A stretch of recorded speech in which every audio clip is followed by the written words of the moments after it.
Okay, let me just get the music turned off here. There we go. Good morning, everyone. I promise that today I'm not going to be keeping you nearly as long as I did yesterday. You guys have essays to write. You all. So, good morning. Hope my microphone's coming through okay.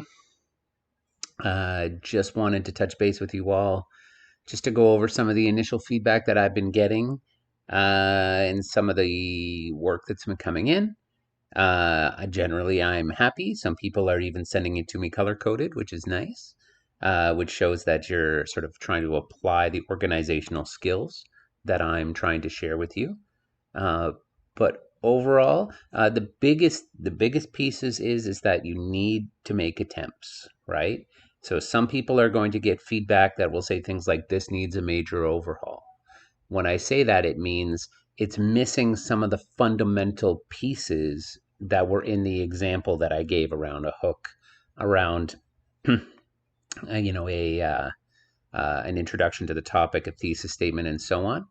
And in other cases, it may be a case where it's missing on some of the other conventions that we talked about, which was reduce or eliminate the use of contractions, making sure to use first person, quotation marks around titles, making sure that you aren't referring to only the reader of your essay, but you're also talking about the reader of the book, making sure you're talking about what Cory Doctorow is doing, not necessarily treating Marcus as a real person, but as a character serving a purpose of the author.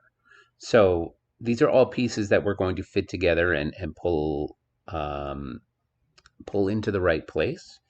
And overall, once I get to the point where I'm comfortable with the paragraph that you have created for your first introduction, and then also for your first body paragraph, I will send you a note that essentially will say something like, "This is good. Leave it for where it is. I will give you some more feedback based on its context around the other paragraphs," right? Because it doesn't always just live on its own. It's going to become a part of a bigger whole, and that bigger whole needs to be able to flow start to finish. So even though your introduction paragraph might be good right now, it may not necessarily resonate exactly right with the rest of your body paragraphs once you've written them. And we might have to change, say, for example, the introduction to topic a little bit to sort of restructure it so that it fits better with what ultimately the whole essay is trying to say and what sort of things it talks about. So it is going to be considered to be a living document. But overall, it's all reward if you engage in the drafting process.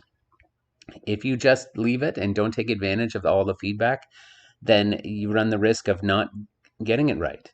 And then you're going to have to go off into grade 10 potentially and try to write essays that will be again at a higher level next year, and so on. So I hope that everybody can see the value in doing it this way, which is lots of feedback, lots of opportunities to get it right, with the goal of co-writing an excellent essay together. That's all I care about. Okay. So if I quickly flip over here to the rough draft of the Hungry Hungry Caterpillar, which I wrote yesterday, um, the biggest thing, and again, the color coding is just something to give you a guide as you're referring to this.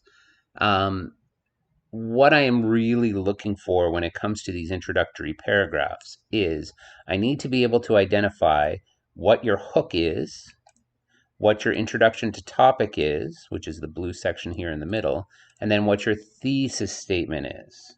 Okay? So your hook is not meant to be talking about the specifics around Little Brother. It's not really supposed to be talking about Cory Doctorow either, unless you wanted to say use a hook around, say, his TED Talks or something like that. It should exist outside of the world and the process around creating Little Brother and the experience of Marcus. It is better done to talk about hypotheticals in the rest of the world, right? So when young people are growing up, it is often hard to self-advocate for what your true life goals are. Many people have lots of opinions about what you should be doing, how you should be doing it, and how you spend your time. The truth is nobody knows yourself better than yourself.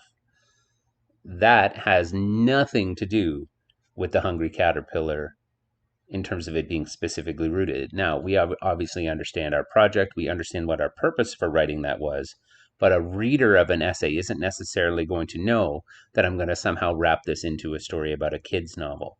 So if you're spending time about right to privacy as your theme, if you're talking about surveillance as your theme, and you spend time talking about surveillance capitalism and cameras and keyloggers and all the other things that exist in the world of computers today, in terms of people in being infringed in our society, and then that leads into talking about Little Brother, that is an effective hook.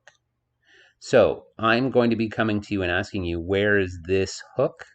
And then transitioning that hook to Little Brother, okay? This is also true of the main character, the Very Hungry Caterpillar from the book, The Very Hungry Caterpillar by Eric Carle. So if you notice, the title is in quotation marks, okay? This character goes through many steps to grow, develop, and eventually become a butterfly, okay? So if you're talking about privacy, you're talking about surveillance, you could talk about the book in general, you could talk about Marcus, you could talk about just generally how the topic relates to this book.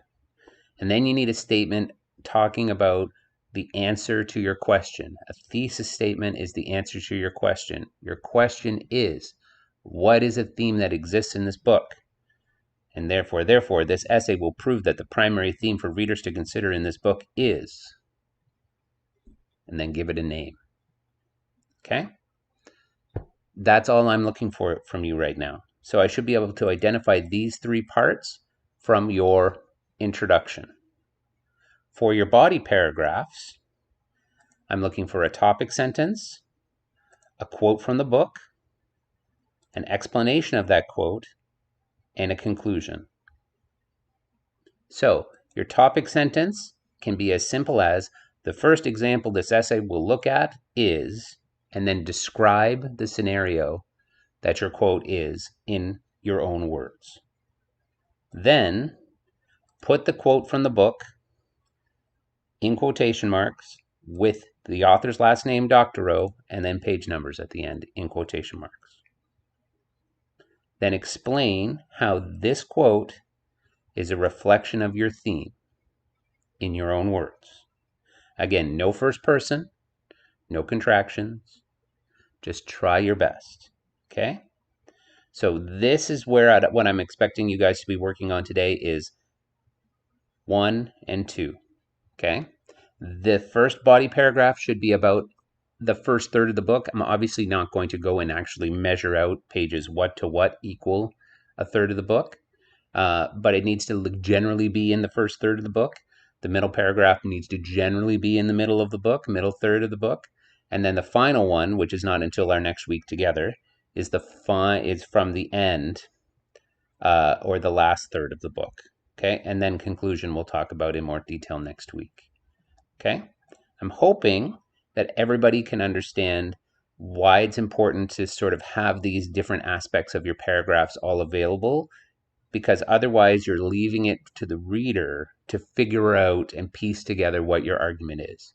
Your voice is the thing that is going to drive the engine of your essay.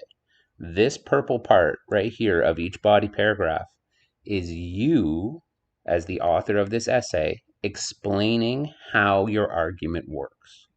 So if you just say, the first example is essay about the hungry caterpillar eating, so on and so forth, here's a quote, and then I just say, therefore this shows that the theme is this, you haven't explained how that works. Don't assume your reader is knowledgeable, can read your mind, can piece it all together, even if it is completely obvious. Spend a little time in that purple section explaining how it all fits together, okay?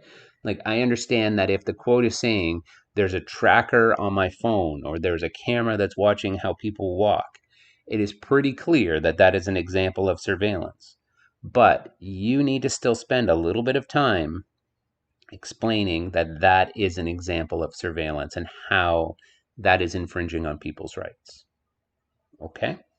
So the most important thing, though, is that you're sending me in these paragraphs for feedback so that I can guide you through the next steps.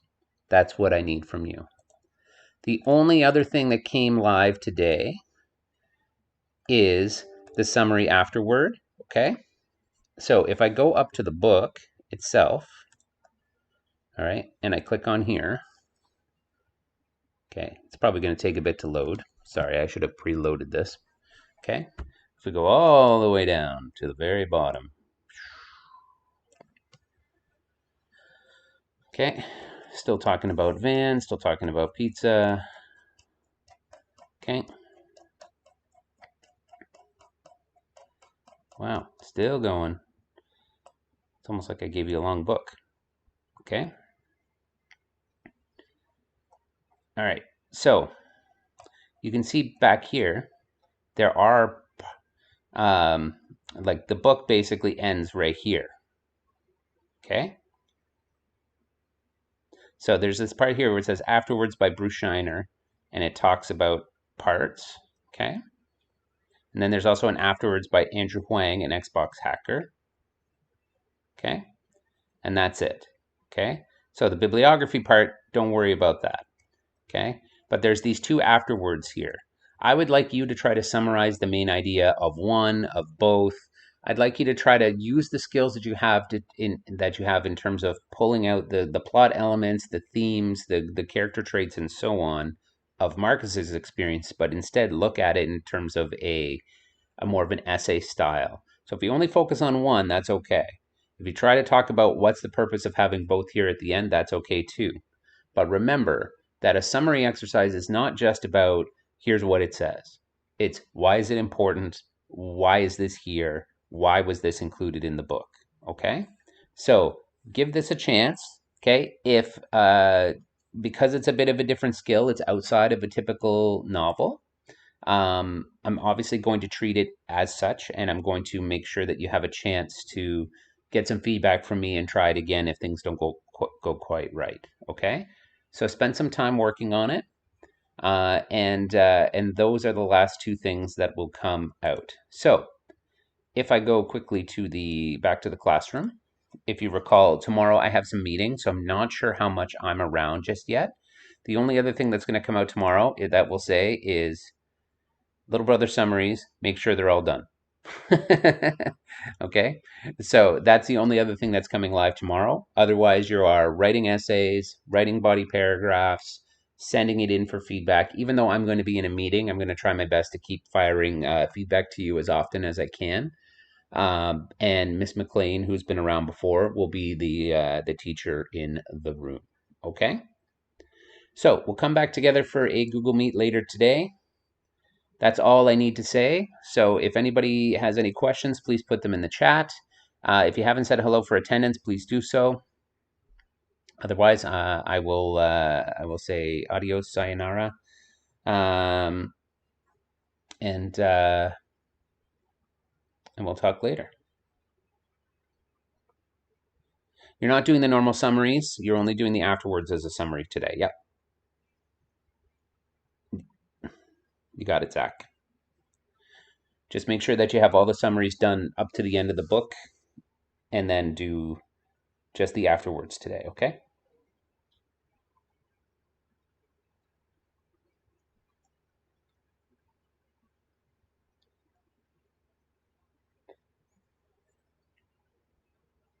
That's a very emphatic bye, Jordan. Capital letters and everything.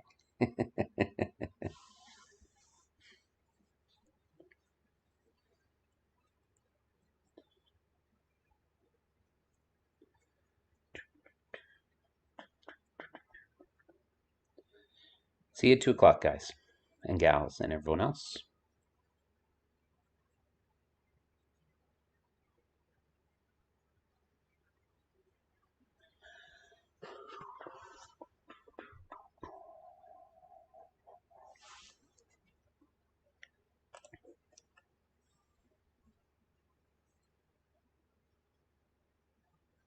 Any last minute questions before I end the stream?